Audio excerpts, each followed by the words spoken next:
جن دنوں سے ہم گزر رہے ہیں یہ نہایت مبارک دن ہیں۔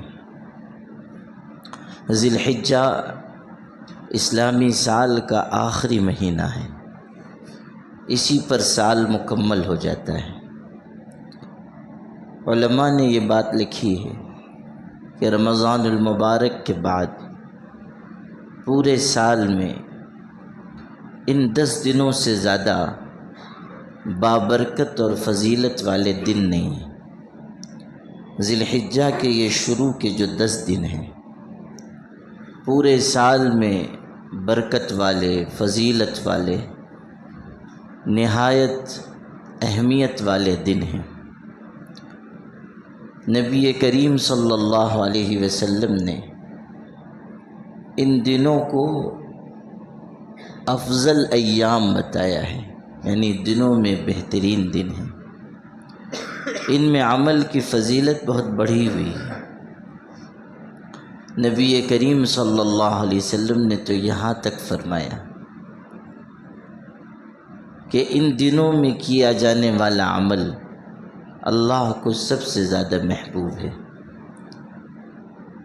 اور دنوں میں کیا جانے والا کوئی عمل ان دنوں کے عمل کی برابری نہیں کر سکتا۔ صحابہ نے پوچھا وَلَا الْجِهَادُ فِي سَبِيلِ اللَّهِ، اللہ کے رسول اگر اور دنوں میں کوئی جہاد کرتا ہے تو کیا جہاد کا عمل بھی ان دنوں کے عمل کے برابر نہیں ہے؟ حضور صلی اللہ علیہ وسلم نے فرمایا نہیں، جہاد بھی اس کے برابر نہیں۔ البتہ آپ نے جہاد کی ایک شکل مستثنیٰ قرار دی، فرمایا الا رجل خرج یخاطر بمالہ، کوئی آدمی ایسے اللہ کے راستے میں نکلے، اس طرح اللہ کی راہ میں جائے کہ جان مال سب داؤ پر لگا دے، اور فلم یرجع بشیء، اور کوئی بھی چیز لے کر واپس نہ آئے، یعنی اللہ کے راستے میں جائے، اس کی جان بھی چلی جائے، اس کا مال بھی چلا جائے، سب کچھ وہ اللہ کے اوپر نچھاور کر دے، اس شخص کا جہاد تو ان دنوں کے عمل سے بڑھا ہوا ہے۔ لیکن عام جہاد بھی ان دنوں کے عمل سے بڑھا ہوا نہیں ہے۔ اس سے آپ اندازہ کیجئے کہ ان دنوں کی اہمیت کتنی ہے، اس میں عمل کی فضیلت کتنی ہے۔ نبی کریم صلی اللہ علیہ وسلم ارشاد فرما رہے ہیں کہ ان دنوں میں اللہ کو خوب یاد کرو، فَأَكْثِرُوا فِيهِنَّ مِنَ التَّهْلِيلِ وَالتَّكْبِيرِ وَالتَّحْمِيدِ، اللہ کی پاکی بیان کرو، اللہ تعالیٰ کی حمد و ثنا بیان کرو، اللہ کی بڑائی بیان کرو، زیادہ بیان کرو۔ فَأَكْثِرُوا فِيهِنَّ، خوب کثرت کرو تکبیر کی، تحمید کی، تہلیل کی۔ تہلیل کہتے ہیں لا الہ الا اللہ کہنا، تکبیر کہتے ہیں اللہ اکبر کہنا، تحمید کہتے ہیں اللہ کی حمد بیان کرنا۔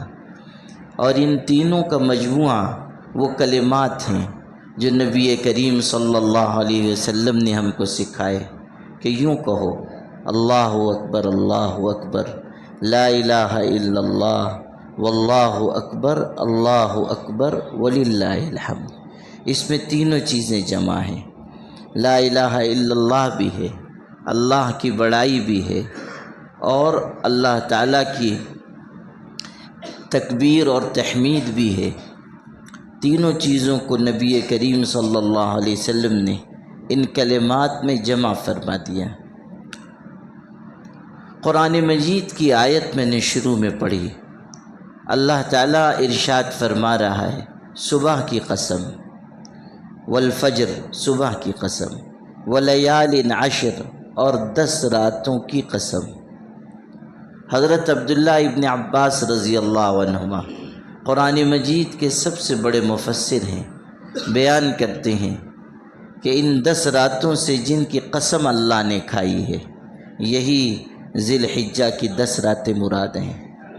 بہت سے اکابرین، بزرگان دین علماء ائمہ ان سے بھی یہی نقل کیا گیا کہ قرآن مجید میں جو 10 راتوں کی قسم آئی ہے وہ یہی ذی الحجہ کی 10 راتیں ہیں، اس لیے کہ یہ نہایت بابرکت راتیں ہیں۔ بعض روایتوں میں جو اگرچہ کہ کمزور ہیں لیکن یہ بات آئی ہے کہ ان راتوں میں سے ہر رات کی عبادت شب قدر کی طرح ہے، یہ معمولی راتیں نہیں ہیں۔ شب قدر کس رات ہوتی ہے ہمیں نہیں پتہ، رمضان المبارک میں ہوتی ہے، آخری عشرے میں ہونے کا زیادہ امکان ہے، لیکن متعین طریقے پر کس رات شب قدر ہے کوئی نہیں جانتا۔ اس کی آثار ہیں، اس کی علامتیں ہیں، اس کی نشانیاں ہیں۔ اللہ جن کو دکھانا چاہتا ہے دکھا بھی دیتا ہے، جن کو بتانا چاہتا ہے بتا بھی دیتا ہے، لیکن یقینی طور سے کسی بندے کو یہ علم نہیں دیا گیا کہ یہ رات شب قدر کی ہے۔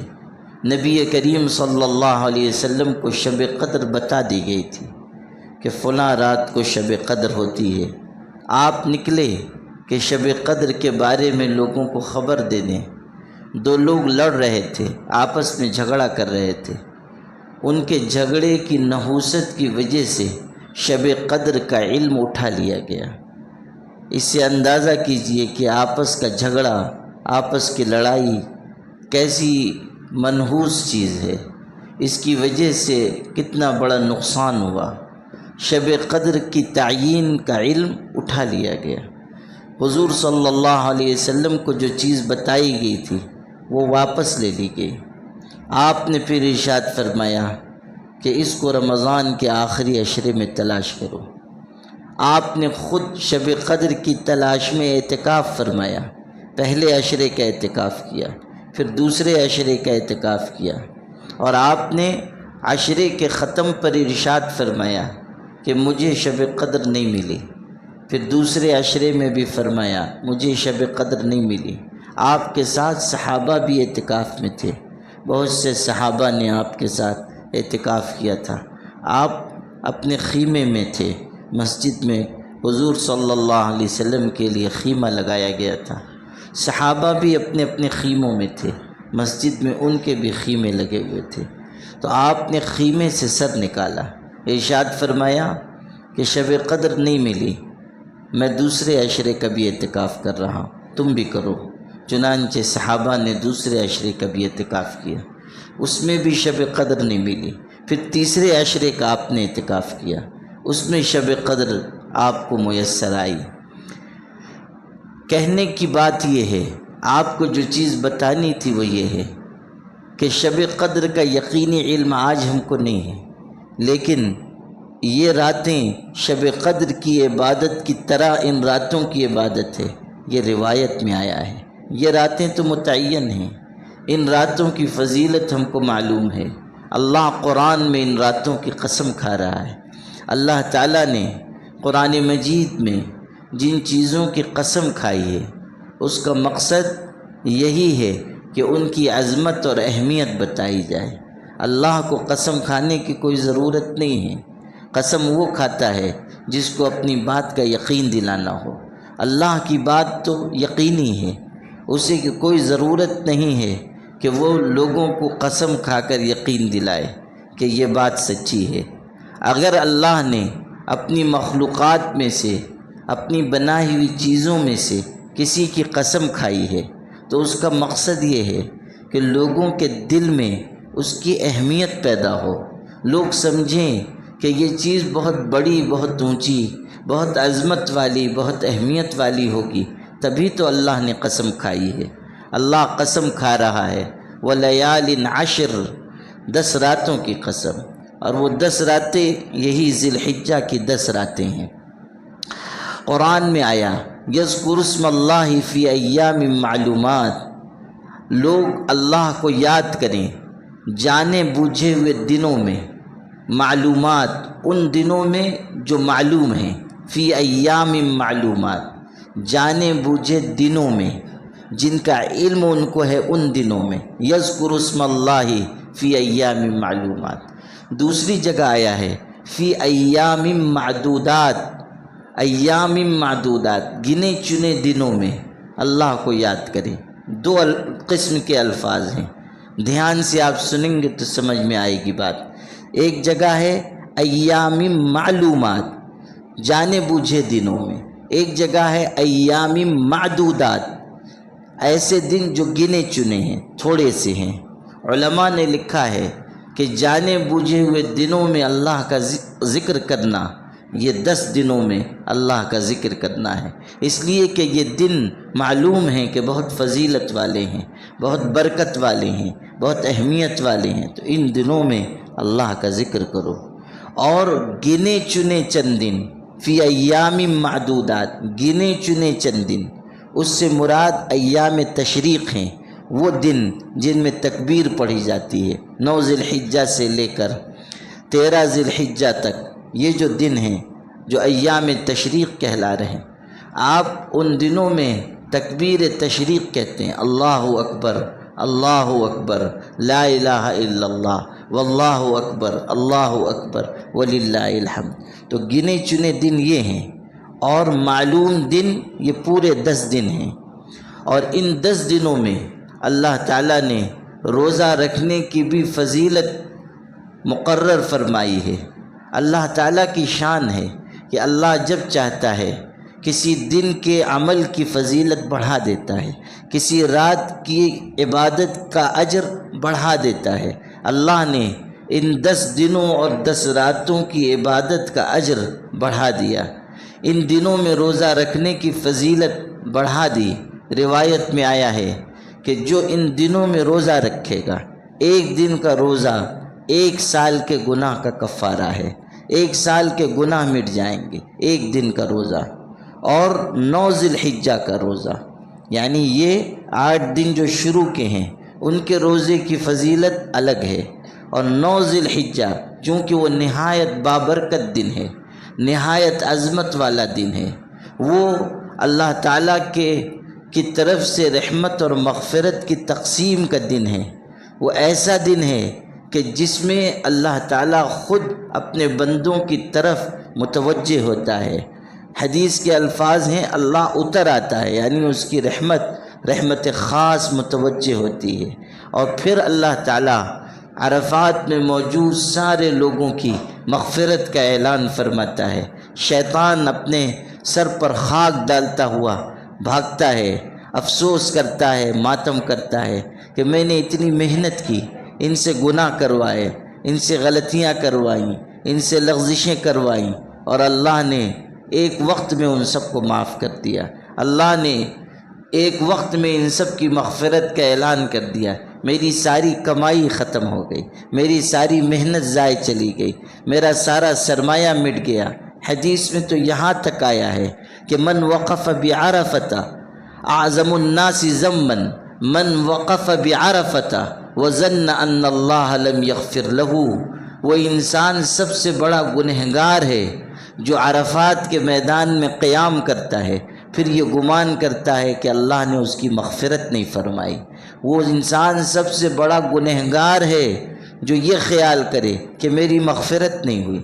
اگر اللہ نے عرفات کے میدان کا قیام نصیب کیا، حج نصیب کیا، عرفات میں انسان چلا گیا، متعین وقت پر حاضر ہو گیا، اللہ کے آگے ہاتھ پھیلائے، اب وہ یقین رکھے کہ اس کے گناہ معاف ہو گئے۔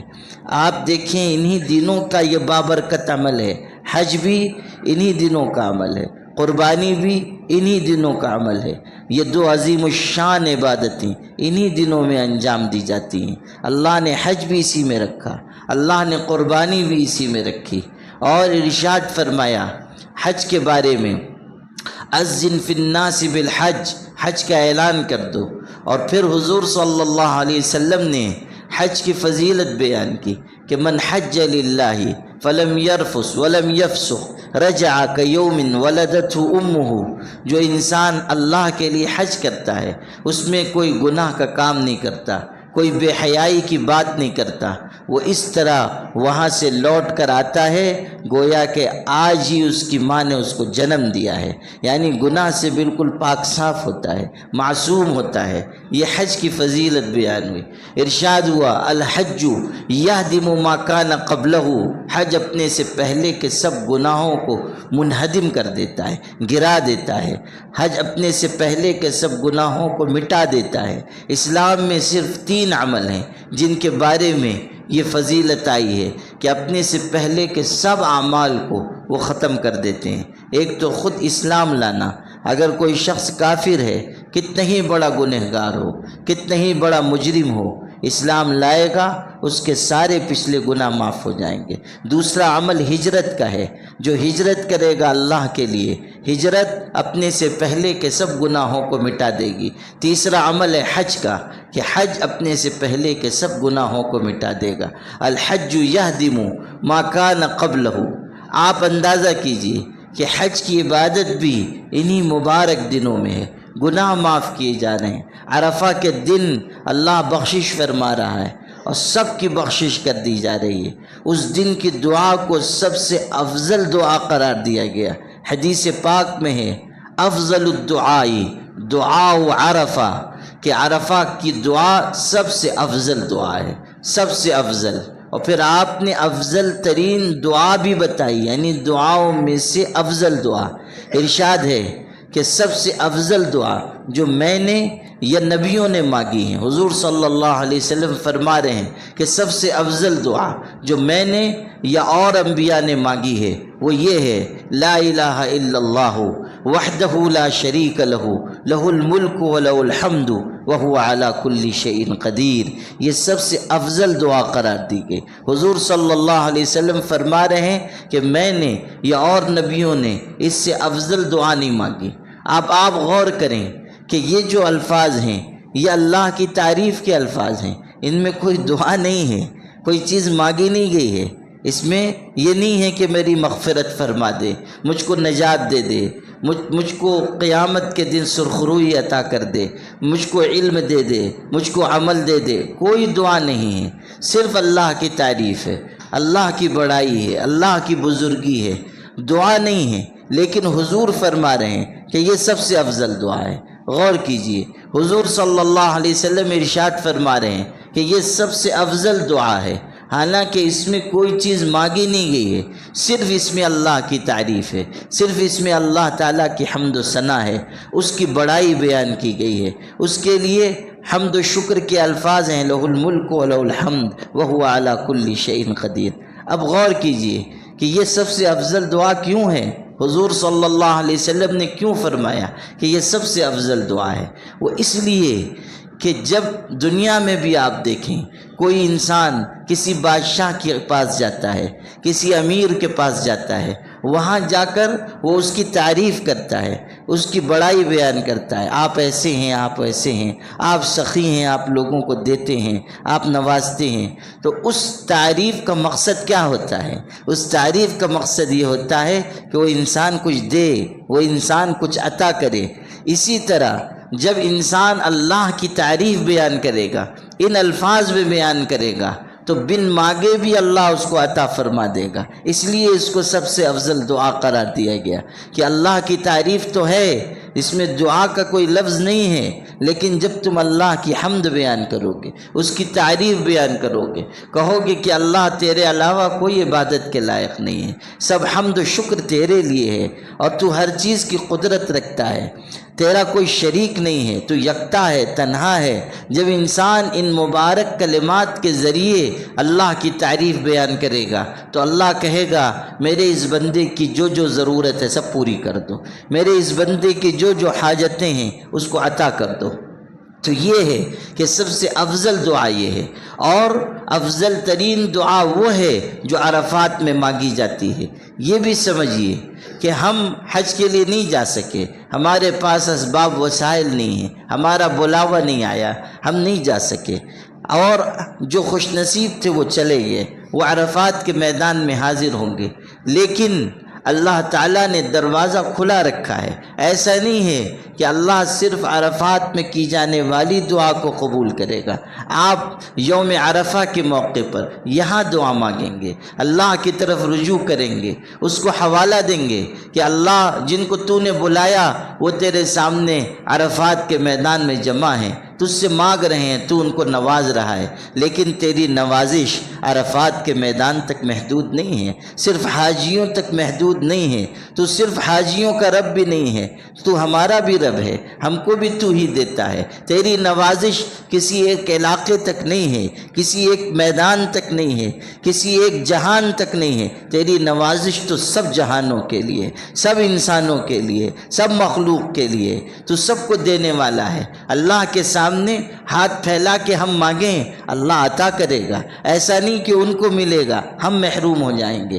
اللہ دینے والا ہے، اور جتنی عاجزی سے ہم مانگیں گے اتنا اللہ ہم کو نوازے گا۔ ہم کہیں پروردگار سے کہ پاک پروردگار، نہ میرے پاس موسیٰ کا عصا ہے، نہ مسیح علیہ السلام کا دست شفا ہے، نہ میرے پاس سلیمان کی بادشاہت ہے، نہ داؤد کا اقتدار ہے، نہ میرے پاس ابراہیم کا یقین ہے، نہ اسماعیل جیسی سعادت مندی ہے، مگر میرے پاس تیرا دروازہ ہے جہاں سے ہر ایک کو نوازا جاتا ہے، جہاں سے ابراہیم و اسماعیل نوازے گئے، جہاں سے موسیٰ و عیسیٰ نوازے گئے، جہاں سے داؤد و سلیمان نوازے گئے، جہاں سے یونس و زکریا نوازے گئے، جہاں سے سب کو ملا جو کچھ ملا، اسی در پہ میں حاضر ہوں، تو مجھ کو بھی عطا فرما۔ جب انسان مانگے گا اور دل لگا کر مانگے گا تو اللہ اس کو بھی عطا فرمائے گا۔ حدیث پاک میں یہ بات آئی ہے، کوئی چیز اللہ کی نگاہ میں دعا سے زیادہ عزت اور بزرگی والی نہیں ہے۔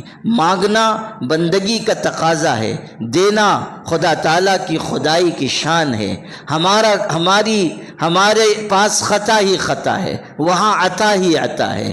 ہمارے پاس خالی دامن ہے، اس کے پاس لامحدود خزانے ہیں۔ ہمارے پاس مانگنے کے لیے الفاظ بھی اچھے نہیں، مگر اس کے پاس عطا کرنے کے لیے خزانے بھرپور ہیں۔ لہو مقالید السماوات والارض، ایسا ہے کہ آسمان زمین کے خزانے سب اس کے پاس ہیں۔ جن الفاظ میں مانگو، جیسے مانگو، جس طرح مانگو، سننے والی ذات اس کی ہے، عطا کرنے والا وہ ہے۔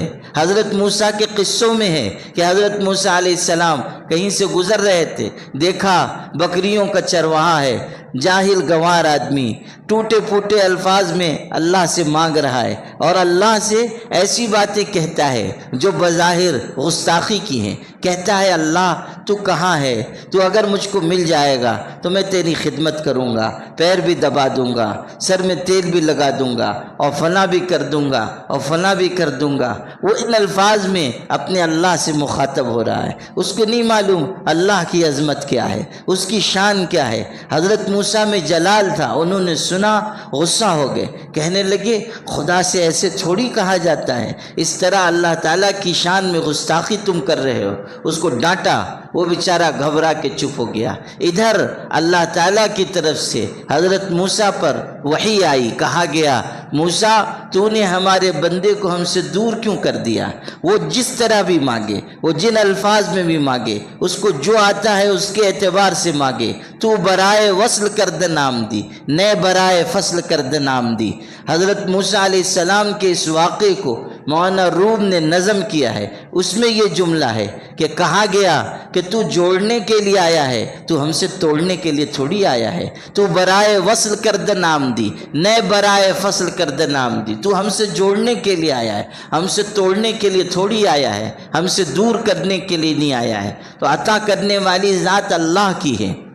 یہ جو دن ہیں یہ دعا کے دن ہیں، یہ ذکر کے دن ہیں، یہ روزے کے دن ہیں، جن کو اللہ ہمت دے، قوت استطاعت دے، روزہ رکھیں۔ اور یہ 8 دن کے روزے، ان کی فضیلت الگ ہے، اور 9ویں دن کی فضیلت الگ ہے، یعنی 9 ذی الحجہ کا روزہ اور فضیلت والا ہے۔ حضور صلی اللہ علیہ وسلم نے ارشاد فرمایا کہ جو 9 ذی الحجہ کو روزہ رکھے گا، 9 ذی الحجہ کو روزہ رکھے گا، اللہ کی ذات سے امید ہے کہ یہ روزہ اس کے گزرے ہوئے سال اور آنے والے سال دونوں کے گناہوں کا کفارہ ہو جائے گا، یعنی 2 سال کے گناہوں کا کفارہ 1 دن کا روزہ ہے، 9 ذی الحجہ کا روزہ۔ ہم ان دنوں میں بھی جو گزر رہے ہیں روزہ رکھیں، اور اگر ابھی نہیں کسی عذر سے رکھ پائیں تو کم از کم 9 ذی الحجہ کا روزہ ضرور رکھیں کہ وہ نہایت فضیلت کا روزہ ہے۔ اور راتوں کو جاگ کر عبادت کریں، یہ راتیں بہت اہم ہیں، ان میں اللہ کا ذکر کریں، اعمال کی کثرت کریں، نوافل کے خاص طریقے پر کثرت کریں کہ بعض روایتوں میں اس کا اشارہ آیا ہے۔ راتوں کو جاگیں، نوافل پڑھیں، تلاوت کریں، اللہ تعالیٰ کے ذکر کی کثرت کریں۔ بعض مشائخ سے نقل کیا گیا ہے کہ وہ ان 10 دنوں میں کوشش کرتے تھے کہ پورا قرآن مجید مکمل کر لیں، قرآن مجید پورا ختم کریں، 1 ذی الحجہ سے شروع کریں، 9 ذی الحجہ پر مکمل کر دیں۔ ہم بھی کوشش کریں، اللہ تعالیٰ کا پاک قرآن زیادہ سے زیادہ پڑھیں۔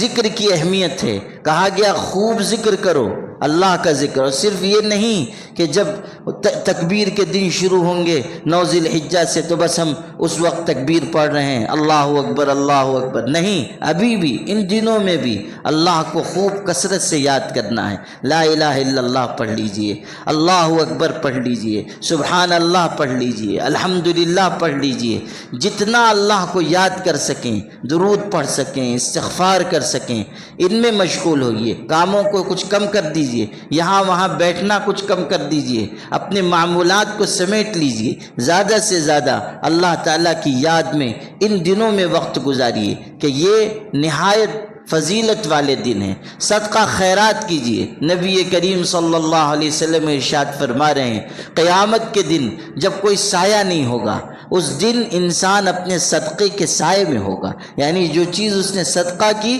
وہ اس کے سائے میں انسان قیامت کے دن ہوگا۔ حضور فرما رہے ہیں کہ جو انسان اللہ تعالیٰ کے راستے میں اس طرح خرچ کرتا ہے، کچھ دیتا ہے کہ اس کے بائیں ہاتھ کو بھی معلوم نہیں کہ داہنے ہاتھ نے کیا خرچ کیا، یعنی چھپا کر صدقہ کرتا ہے، کسی کو دکھا کر نہیں، کسی کو بتا کر نہیں، خاموشی میں کسی کو کچھ دے دیتا ہے، چھپا کر صدقہ کرتا ہے۔ حضور فرما رہے ہیں قیامت کے دن اللہ کے عرش کے سائے میں ہوگا، اللہ کے عرش کے سائے میں ہوگا۔ غور کیجئے کہ یہ کتنی بڑی فضیلت ہے۔